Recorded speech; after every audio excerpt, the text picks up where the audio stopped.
a number of questions, curiously enough, about your favorite things. One wants to know things you can't live without when traveling.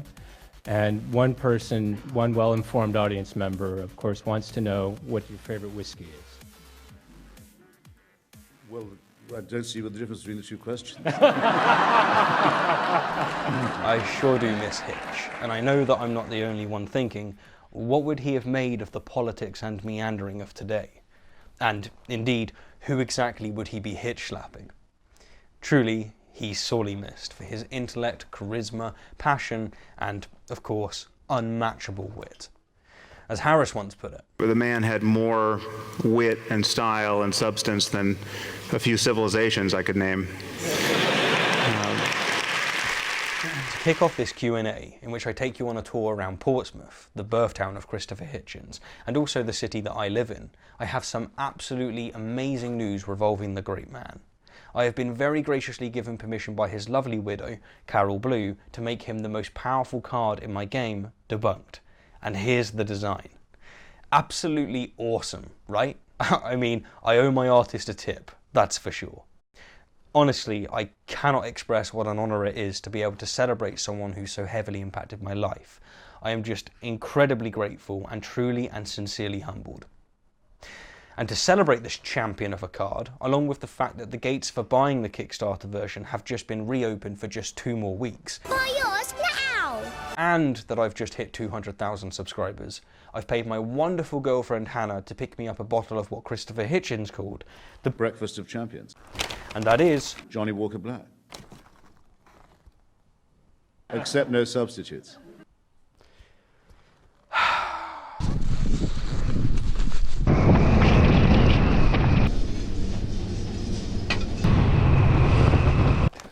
Johnny Walker Black. Let's give it a go.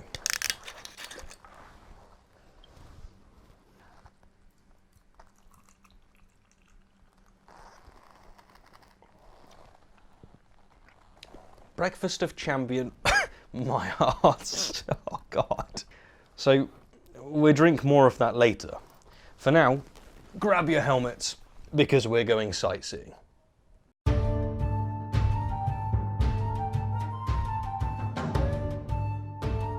Okay, first stop, welcome to Portchester Castle, founded in the 11th century. Wrong. So, I was going to tell you that this castle was built in the 11th century, but then my friend Reese, who is a history buff, has told me, what year is it made in?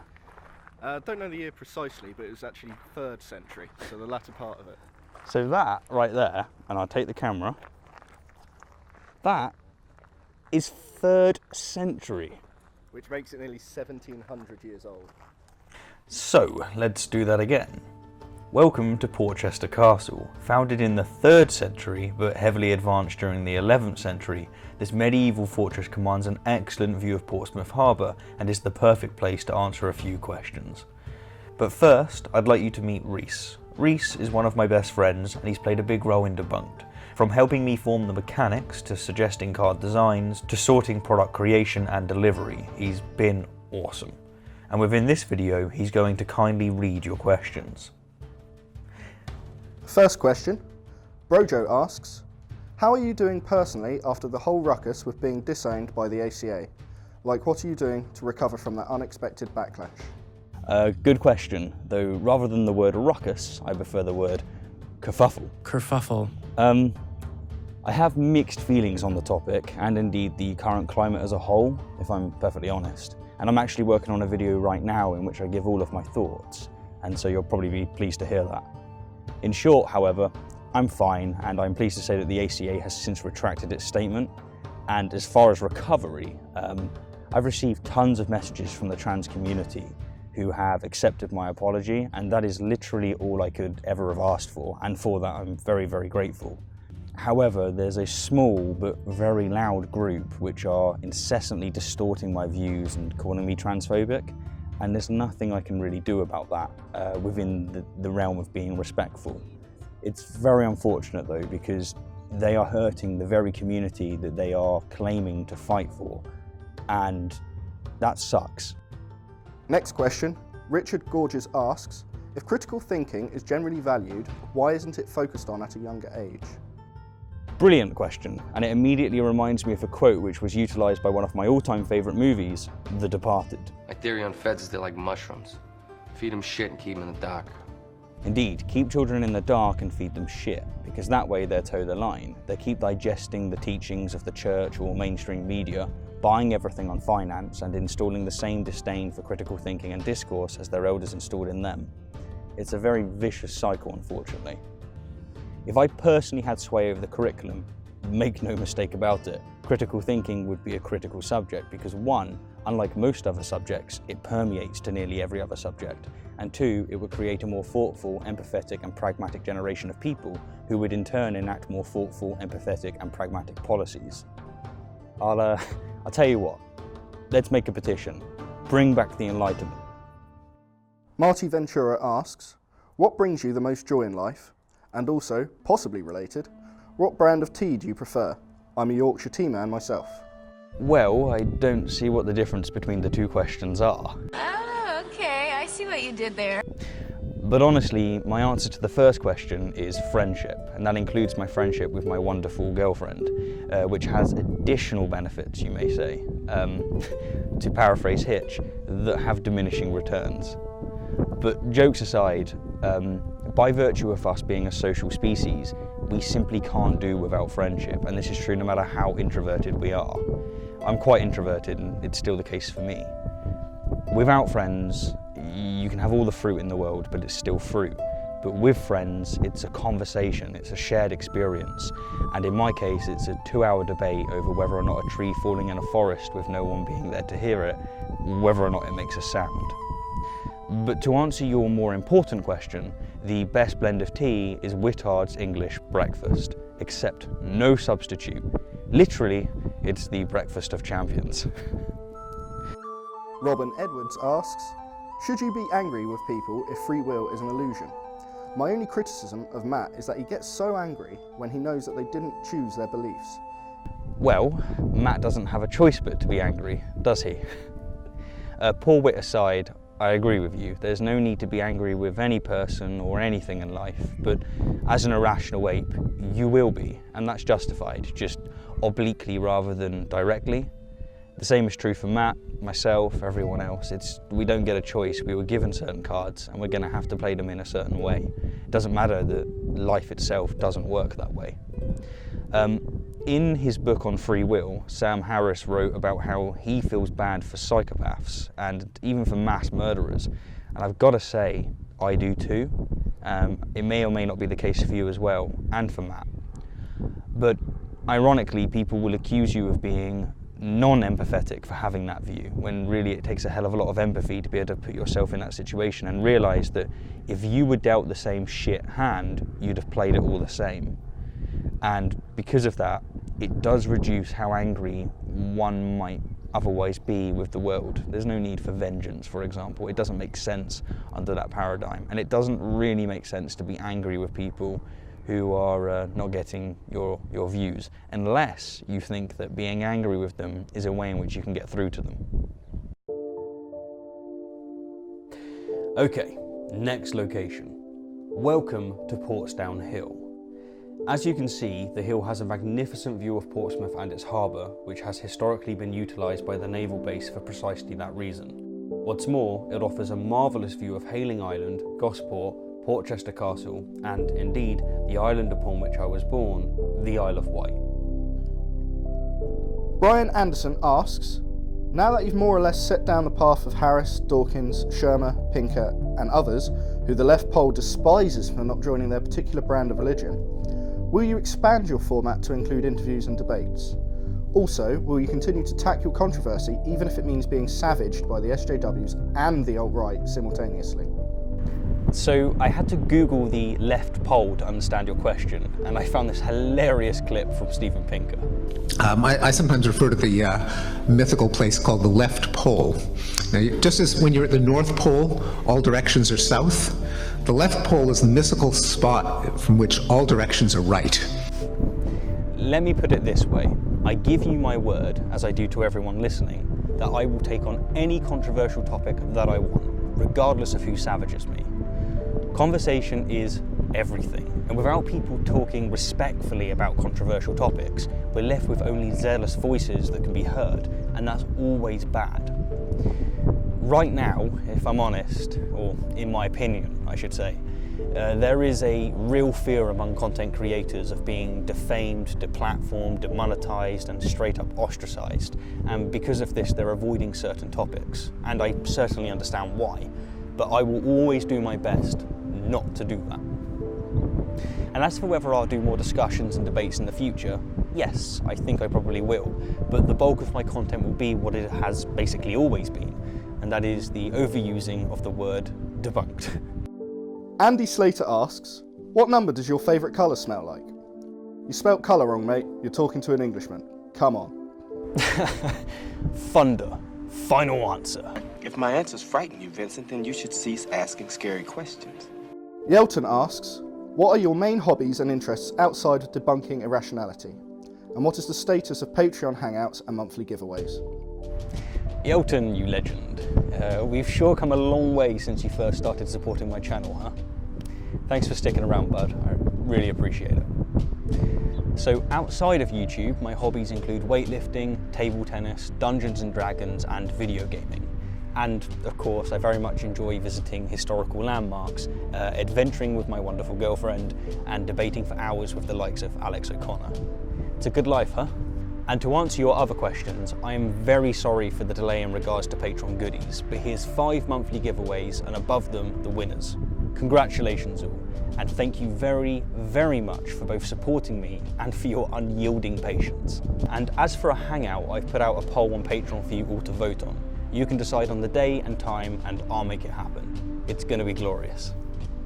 Derek Von Crow asks, how sorry do you feel for having caused so much division within the ACA that some of the most prominent hosts end up leaving the show?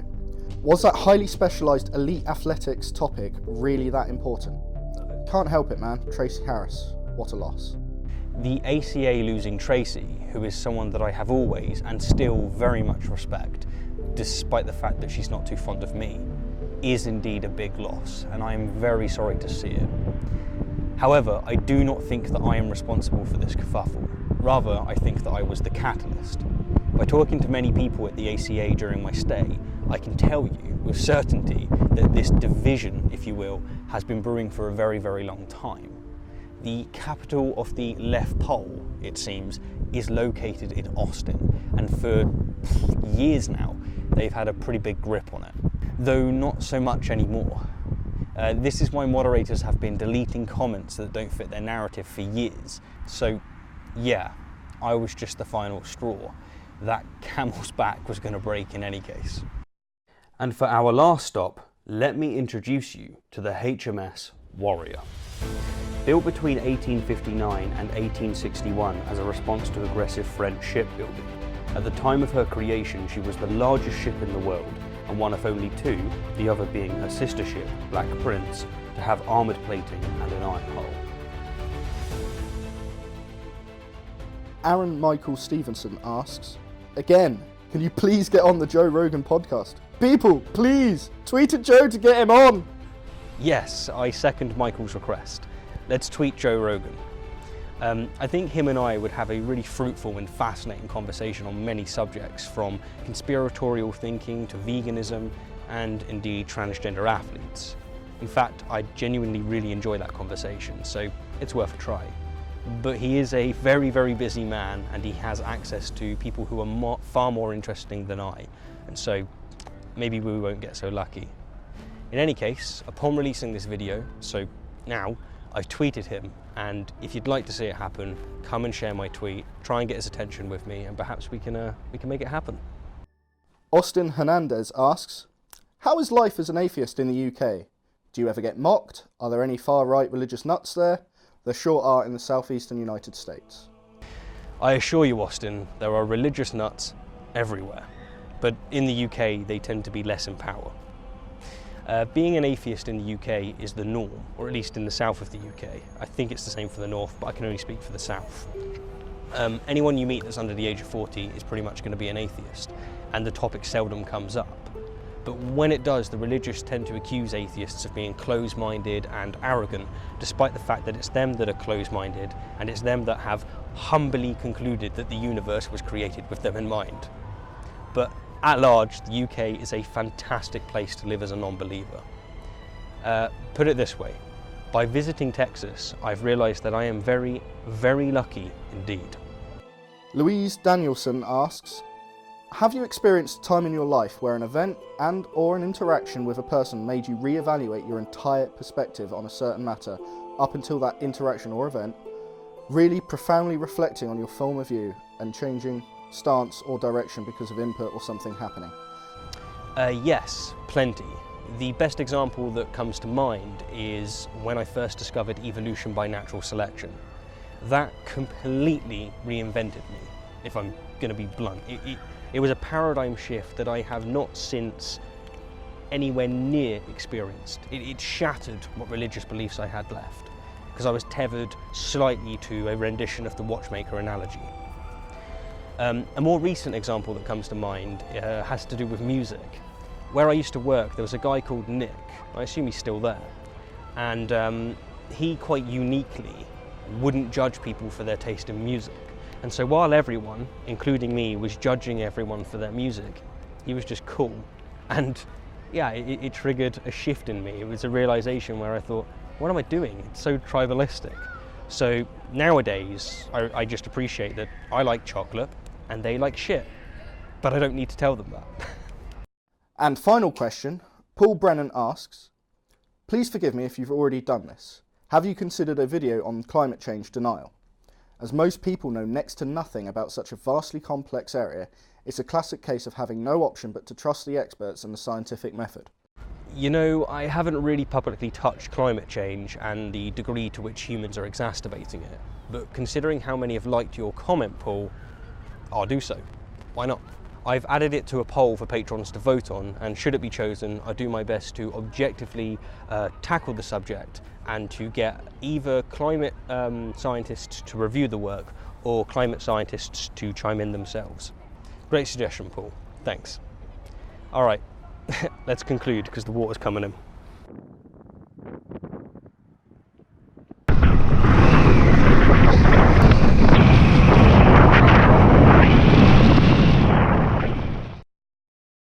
So, I hope you enjoyed sightseeing Portsmouth, and if you did, please let me know, as I'll consider doing more trips like this in the future, as the south of England is full of wonderful landmarks and it's a great excuse to get out on the bike. Anyhow, I just want to once again thank Carol Blue for allowing me to feature Hitchens in my card game, Debunked. Carol, you've made my day, my week, my month, and my year, and so cheers to that. Still tastes like shit.